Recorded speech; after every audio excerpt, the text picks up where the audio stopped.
Welcome to Penrose Learning, where we make understanding easy. In this video, I will show how to play Destiny 2 Solo full guide. Start by picking a subclass that fits your approach and tweak controls for fast targeting.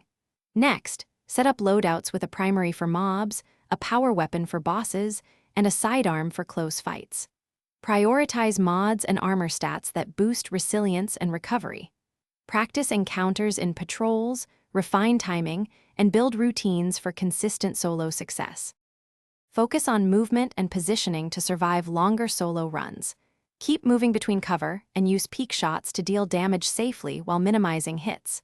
Target priority enemies first, then mop up adds with area damage and primary fire. Time grenades and class abilities to break tough encounters and stagger bosses. Save your super for clutch moments or to clear a room quickly. This rhythm keeps momentum and reduces risky situations while soloing. If you are finding this video helpful, please subscribe and like for more solo Destiny 2 tips. Quick recommendation: bring your space to life with the Echo Dot smart speaker, perfect for clearer in-game audio and voice controls while you play. It's compact, affordable, and easy to set up, making it a fun addition to your gaming setup. Check the description for the link and other deals. Now let's get back to the video. Builds should emphasize sustainability and burst when needed for boss phases.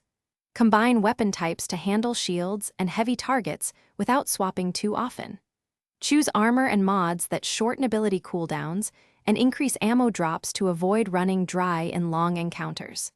Test exotics that grant passive healing or damage ramps and refine perk synergies until encounters feel manageable. Iteration and small adjustments lead to reliable solo loadouts over time. Thanks for watching. If this was helpful, leave a like and consider subscribing. See you next time.